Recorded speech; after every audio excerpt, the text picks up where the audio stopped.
আজকে সকালবেলা ঘুম থেকে উঠে দেখি আমাদের বাড়ির বাইরে অনেক চেঁচামেচি, তো অনেক মানুষজনের জমা হয়েছে। ভেবেছিল যে আমার শাশুড়ি আমার হয়তো বা কিছু হয়েছে আর কি। একজন আরেকজনের এরকম চেঁচামেচি শুনে কিন্তু দৌড়ে আসছে, অনেক মানুষজন ছিল। তো যাই হোক, চলে যাওয়ার পর কিন্তু আমি ভিডিওটা করেছি আর কি, আমাদের পাশের গ্রামেরই একজন। হ্যালো ভিউয়ার্স, আসসালামু আলাইকুম। ভিডিওটা শুরু থেকে শেষ পর্যন্ত দেখবেন, অবশ্যই জানতে পারবেন। তো আমাদের পাশের গ্রামের একজন আমাদের আর কি আত্মীয়র মধ্যে ওনার ছেলে নাকি ওনাকে ধরে মেরেছে।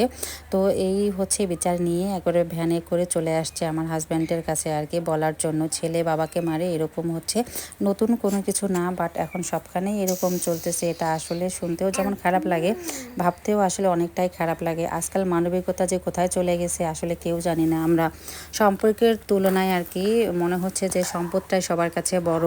তো আর এই দিক দিয়ে বাসায় তো সকাল থেকে আমি এখন রান্নাবান্না শুরু করে দিয়েছি। আজকে যেহেতু শুক্রবার আর কি, তো ভালো মন্দ কিছু তো থাকবেই মেনুতে। তারপর যেহেতু এখন গরুর মাংস বেশি খাওয়া যাচ্ছে না, গরুর অনেক ধরনের রোগ বের হয়েছে, তাই এই জন্য আজকে আমি তো দেশি মুরগিটা রান্না করব পটল আলু দিয়ে। আর তার সঙ্গে সকাল গরম গরম ভাতের সঙ্গে গরম গরম মূলা শাক ভাজি। আর কিছু তরকারি আমার গতকালকে রয়ে গেছে, সেগুলো সব একটা একটা করে গরম করে নিলাম। আর এদিক দিয়ে মেয়েকে আজকে পাঠিয়ে দিলাম ওর বাবার সঙ্গে চুলগুলো কাটার জন্য, কারণ কয়েকদিন ধরে ও সর্দি জ্বরে ভুগতেছে। তার উপর মাথার চুলগুলো এত পরিমাণে বড় হয়েছে আর ঘন। এখন কিন্তু শীতের দিন আসতেছে, তো গোসল করার পরে কিন্তু চুলগুলো তাড়াতাড়ি আর কি শুকিয়ে যায় না।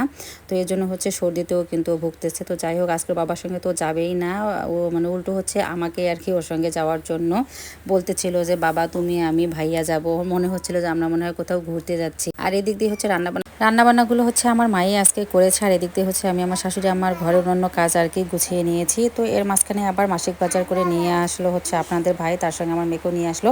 যেহেতু ও চুল কাটিয়েছে তাই তাড়াতাড়ি ওকে আগে গোসল করিয়ে দিলাম গরম পানি দিয়ে।